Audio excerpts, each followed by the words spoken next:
Welcome to Oklahoma Gardening. Join us as we bring back the Plant a Row program. I'll introduce a couple of spring flowering trees. Bailey shows us something new she's been building in the backyard garden. We share a natural method to suppress weeds.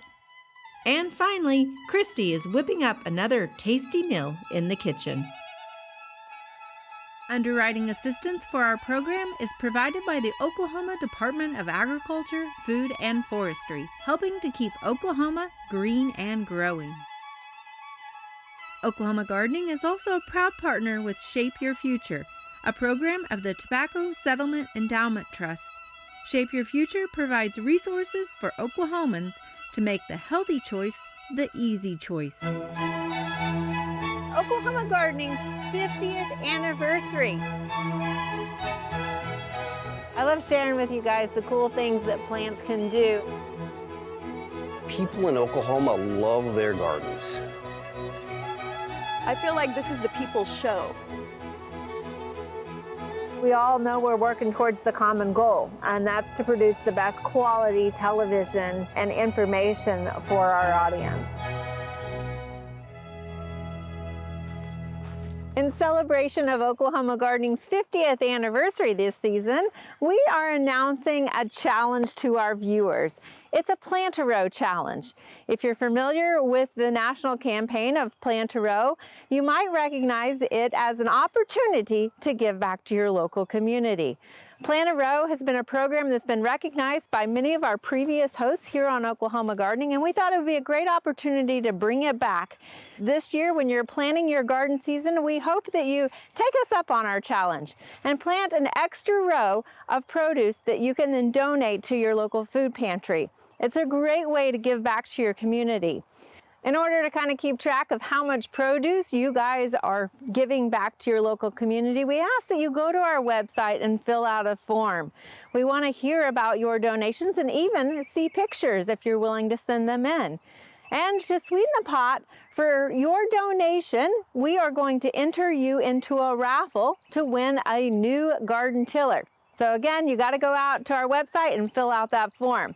For the past 50 years, Oklahoma Gardening has been educating viewers about gardening, and we thought what better way to celebrate that knowledge than to give back to those who need the food the most.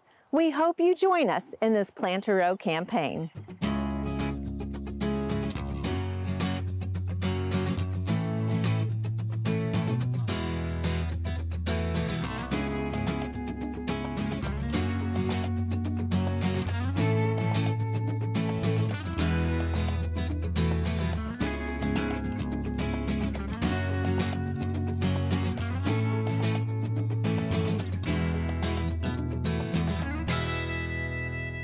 While spring in Oklahoma, we often think about the redbud and some flowering plum trees, but one tree we don't want to overlook is our native serviceberry, also known as shadbush. They say it's called serviceberry because of the fact that back in the day, when the grounds were frozen, this plant would start flowering, which allowed people to know that the grounds were thawing out in order for them to start holding services for those that needed to be buried.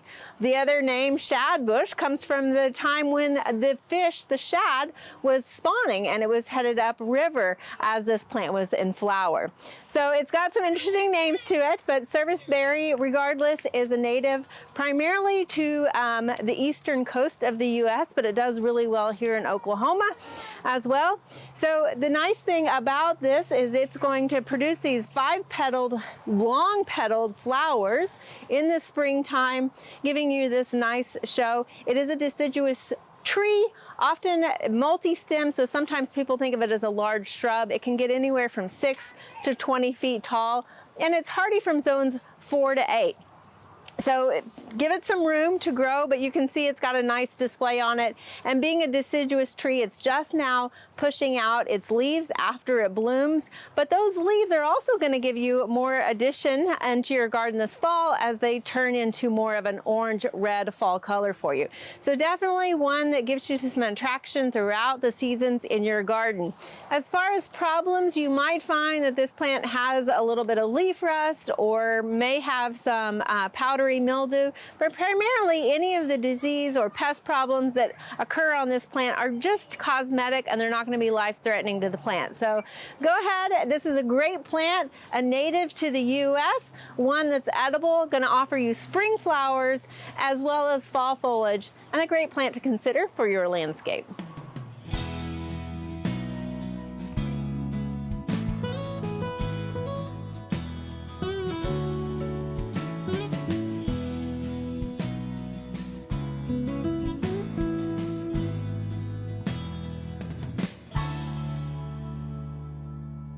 Kiwi is a vining crop.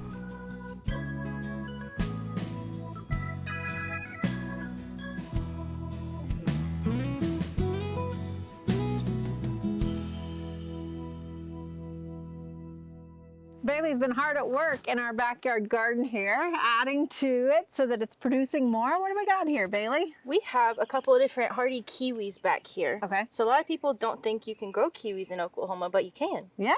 So I always think of it as a tropical fruit a little Yes. bit.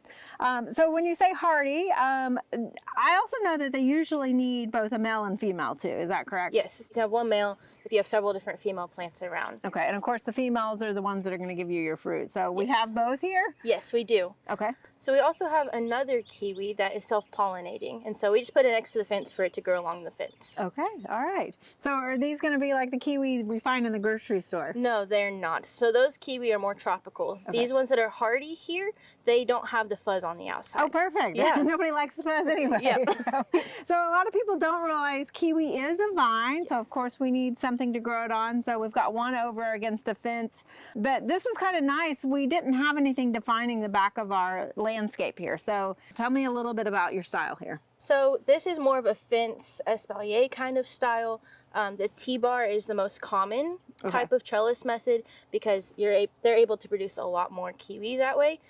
Here, So it'd be like a T-shaped, right? yeah, so it has two ends with a T shape, and then it has wires running between them. Okay. So you grow your kiwi up, and then it hangs over. Okay. But here in the backyard garden, we needed a fence. We wanted to put a fence along the back. Right. And so just figured putting this kind of structure back here would kind of help define the space and allow us to be able to show that you can grow kiwi here. Okay, and I know some people use trellises and arbors and that sort of stuff. So there's a lot of variability with how to grow your vines, right? Yes, so, for sure. Okay, well, it looks like a beautiful style. It definitely has defined our backyard here a little bit. Let's talk a little bit about how you constructed this too. So the first thing that we did was we ran a line between our two fences. That way all of our posts would be in a straight line. Okay. And then we buried these 4x4 posts into the ground. So these are pressure treated, so they'll be able to withstand the elements. Okay. And since our fruit's not going to be right up against them, we're not too worried about that. So we buried them 2 foot in the ground, so we have 6 feet above. We didn't concrete them just because just the clay soils, once the clay settles and dries, it's pretty solid there. So after that, we took these 2x6s and ran them on either side of the 4x4s.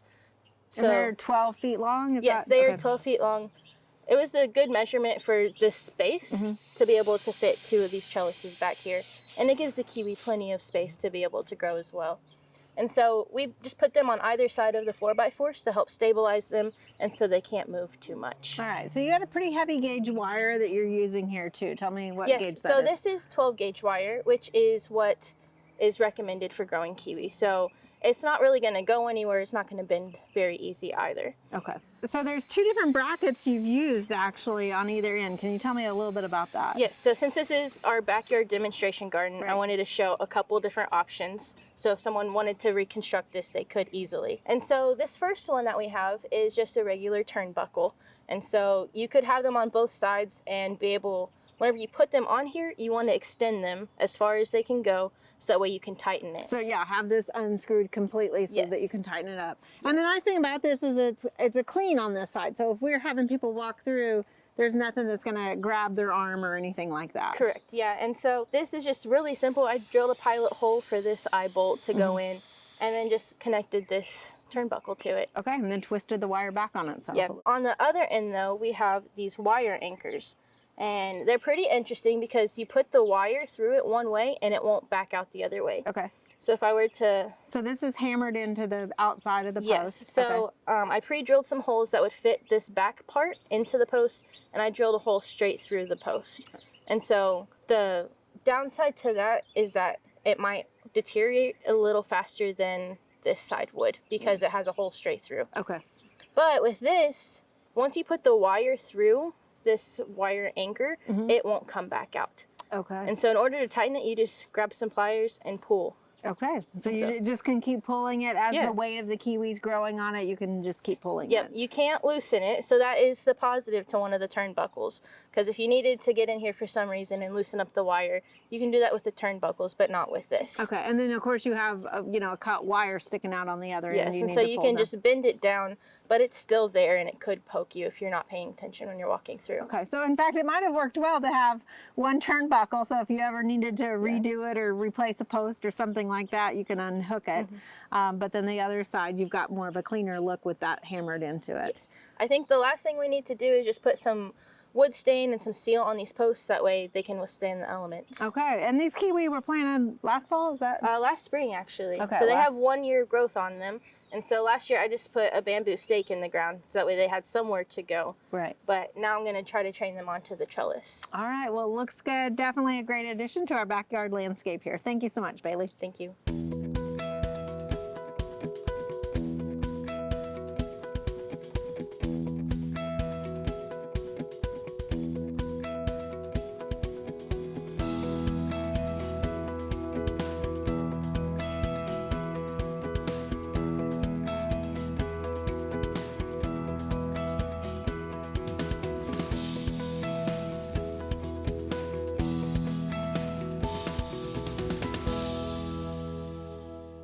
We're here at the student farm in our certified naturally grown area, and I'm here with Shelby Mendoza to help tell us how do we control weeds in a certified naturally grown area with no pesticides.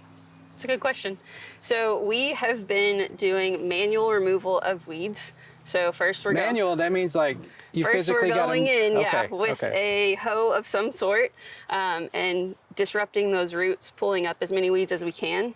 And then we're coming in with mulch in some situations, but where we've had Bermuda grass or Johnson grass, we're actually coming in with cardboard and then mulch to help suppress those peskier problems. Okay, so in springtime, you're gonna have a lot of winter annuals, and you're saying you can just pull those right out and then go with cardboard and mulch.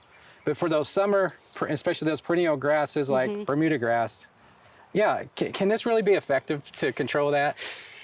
So because we are a certified naturally grown system out here, that's an alternative certification to the USDA's organic program.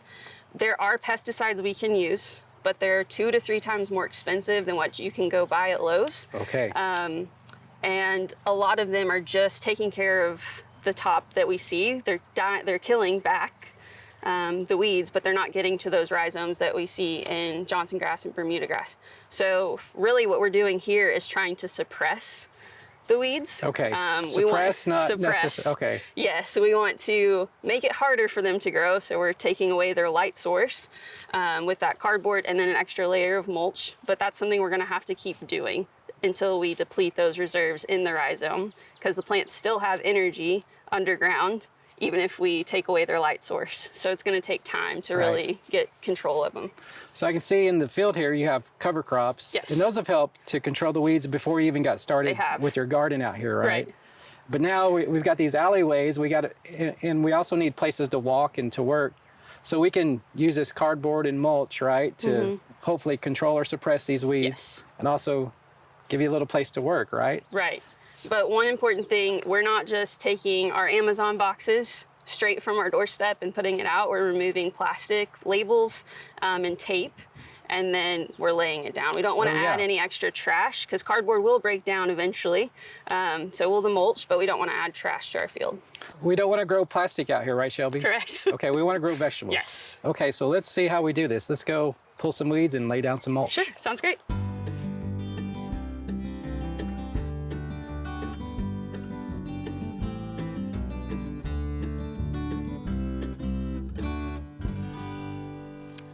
All right, great job, Mia and Kenzie. So Shelby, we're getting the weeds out of here. And now I guess we lay down some cardboard and some mulch, right? Exactly. So what do we do next? Yeah. So we're gonna come in and just, since they disturb the roots on these plants, we're just gonna go ahead and cover them up, lay down our cardboard. If there are holes in the cardboard, we would go ahead and lay double layers, but this is a really thick piece, so we're good to go. And then we're gonna dump mulch. Yeah, so you can be picky about your cardboard, right? The thicker the cardboard, the better. The better it will be. And ultimately, we're just trying to stop the sunlight, smother. Okay, Yep. So let's smother them. All right.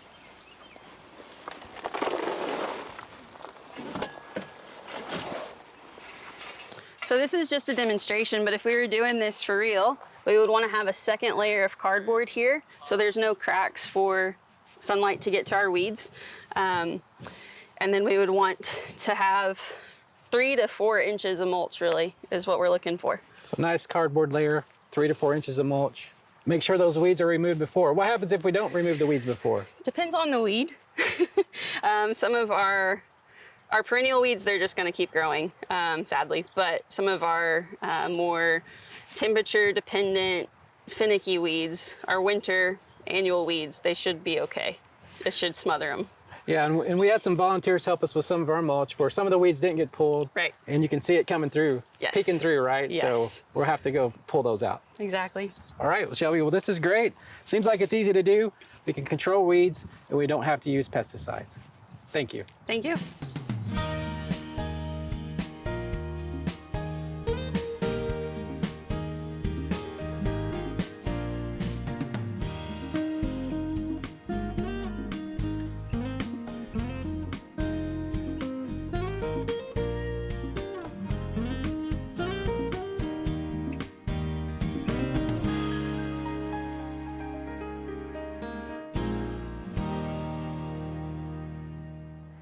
Just want to share with you another spring flowering tree that we have here at the Botanic Gardens. And behind me, this is known as a Jacktree.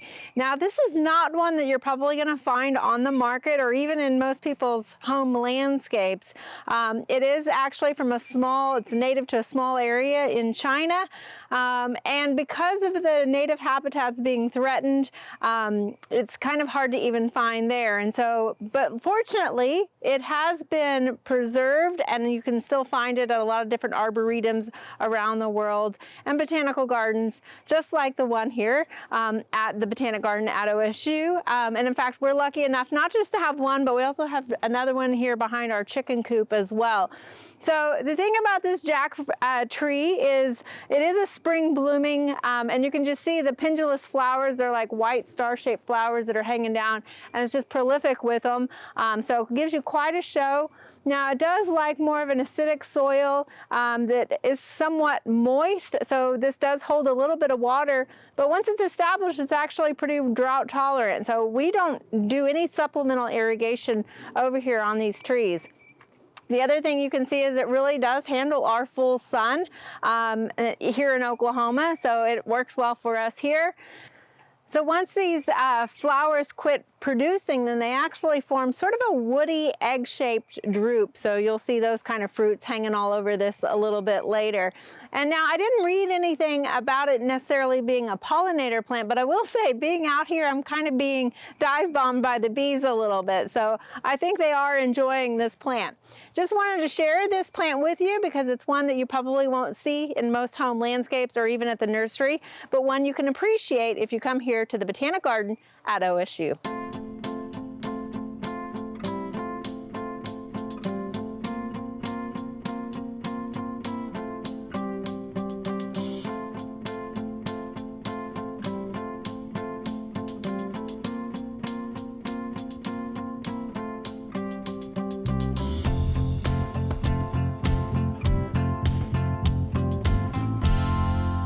Does anyone else love making recipes that you can make in one pot or one pan? I know I do because it helps with cleanup, but then also it's a great option for anybody that has maybe a small kitchen and you don't have a lot of room for a lot of pots and pans throughout your kitchen. Today we're gonna make a sheet pan apricot glazed chicken with carrots. And for this recipe, I've already got my sheet pan lined with parchment paper, and I really recommend that you either line it with parchment paper or aluminum foil, because the glaze that we'll be using on this recipe, it'll stick to your pan if you don't line it with either parchment paper or aluminum foil. And I've already put the chicken thighs on the parchment paper. So we've got that ready to go, and I'm just gonna sprinkle our chicken thighs with some salt and pepper. And you can just adjust this to taste. Okay, and then just a little bit of pepper. And then we'll add about 1 teaspoon of paprika. And we're gonna do the same thing. We'll just sprinkle the paprika on our chicken thighs. And now I'm using chicken thighs for this recipe.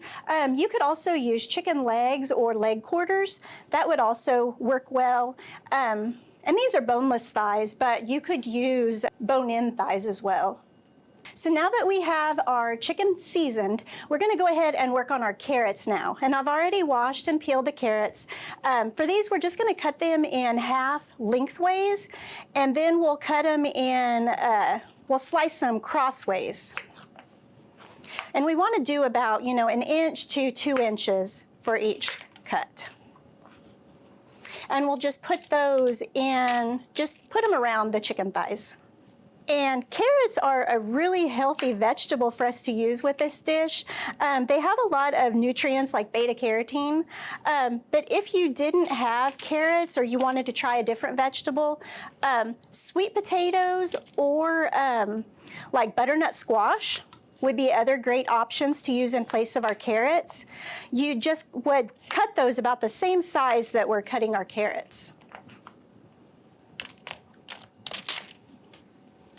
Okay, and now that we have our carrots on our pan along with our chicken thighs, we're gonna go ahead and season the carrots. We'll use about 2 tablespoons of olive oil, and we'll just kind of drizzle that over the carrots. And I always think olive oil is a good option. It's a good, heart healthy, neutral flavored oil. And then we will do the same thing like we did with our chicken thighs. We'll go ahead and sprinkle the carrots with some salt and pepper. And again, that's just to taste. You don't even have to use salt and pepper if you don't want to, but you can adjust that to however your family likes. Okay, and now we're gonna prepare our glaze. And for this, we will use a 1/2 cup of apricot preserves. And this can be store-bought apricot preserves or it can be homemade. If you do home canning and you don't necessarily have apricot preserves, but you have like peach jam or something similar, I encourage you to try that with this recipe. I think this recipe is a good reminder that jams and jellies and preserves, they can go on a lot more things than just on bread. So I think this is a good recipe to try some of those that you might have at home.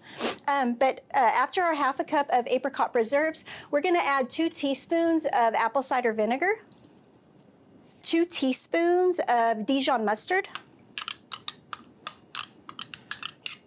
and then we'll add about 1 teaspoon of fresh thyme.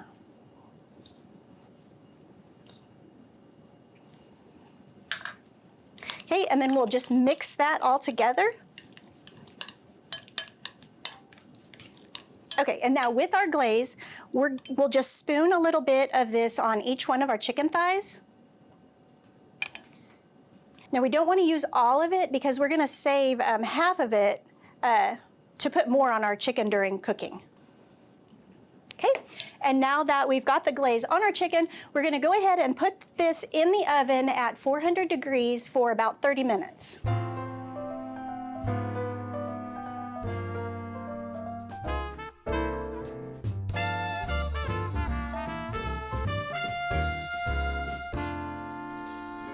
Okay, it's been 30 minutes, so we're gonna go ahead and get the chicken from the oven, and we'll add the rest of the remaining glaze. Okay, and now that we've added the rest of the glaze, we're gonna go ahead and add it back to the oven for about 20 minutes.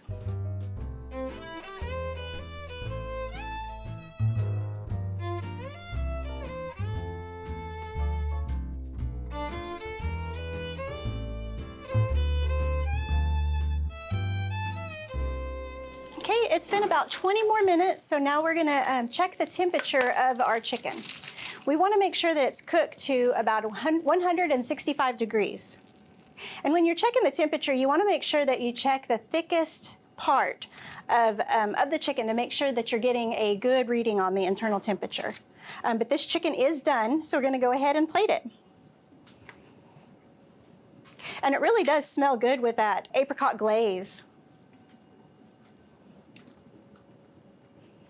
And there we go. That's the apricot glazed chicken with carrots. I hope you'll try it.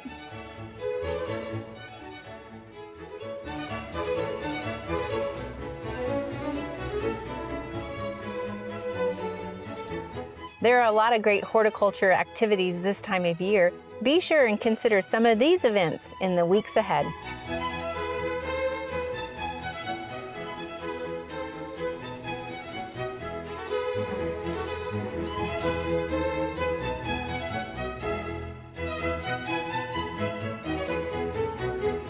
Join us next week on Oklahoma Gardening as we learn more about fairy rings and air layering.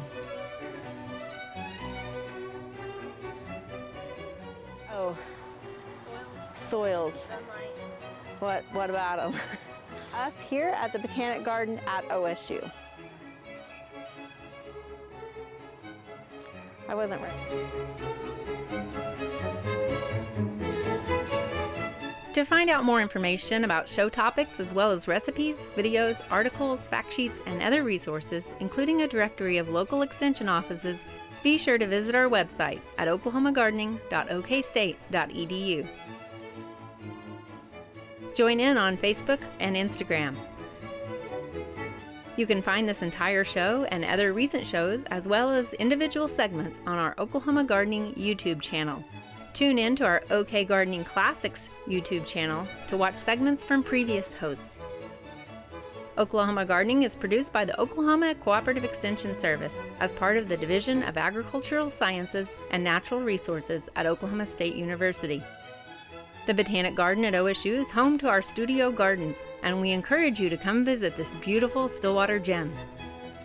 We would like to thank our generous underwriters, the Oklahoma Department of Agriculture, Food, and Forestry, and Shape Your Future, a program of the Tobacco Settlement Endowment Trust. Additional support is also provided by Greenleaf Nursery and the Garden Debut Plants, the Oklahoma Horticulture Society, the Tulsa Garden Club, and the Tulsa Garden Center.